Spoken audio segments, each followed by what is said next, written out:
Kasi may yung basis ng tanong mo, sir, na yung ginawa daw ngayong umaga, last-ditch desperate move to prevent the impeachment of VP Sara. Tama ba yung pagkarinig ko, sir?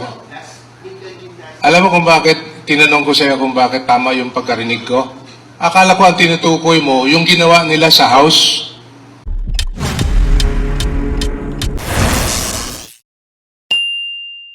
Na kung tinama nila yung ginawa sa House, sang-ayon sa saligang batas, wala po kami rito, hindi kami magpa-file ng petition for certiorari and prohibition. Kasi nga, hindi sinunod yung Constitution. And that's the reason why we need to question is because we, as registered voters who voted for the Vice President, no, will make our vote inutil. Kasi kung successful yung impeachment na yan, mawawalang silbi yung boto namin.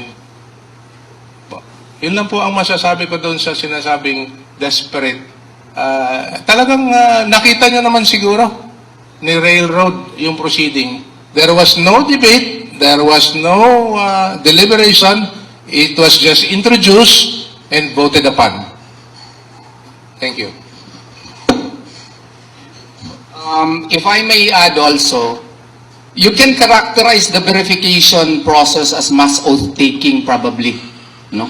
Why? Because there was simply no time for them to read the complaint because of the thinness of the hour that were given them to even read the complaint. And if you note, the Supreme Court is very clear on this matter that an impeachment is a solemn process, not bound by rigid procedural requirements. Why? Because the impeachment process is meant to safeguard, not to subvert our democracy. It is supposedly a weapon of last resort. So if it is a weapon of last resort, it is like a cannon with the biggest, it is like a weapon likened to a last artillery, no? And therefore, if you have to use it, you have to follow the constitutional and procedural safeguards mandated under the 1987 Constitution before you can legally, constitutionally make it happen. In this case, that was not done. We were all in shock simply because of the speed by which the impeachment complaint was filed. There was no proper deliberation. There was no proper discussion.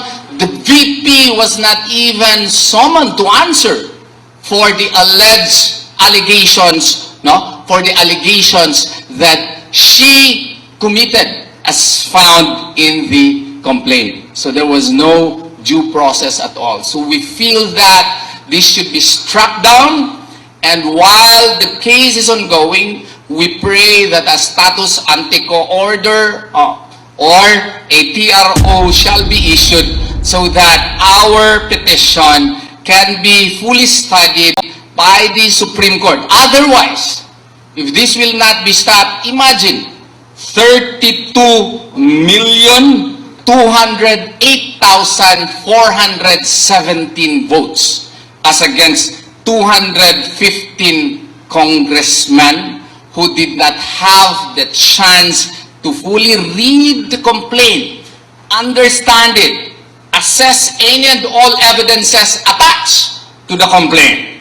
So we feel that we have to act, and that is why we filed this petition today.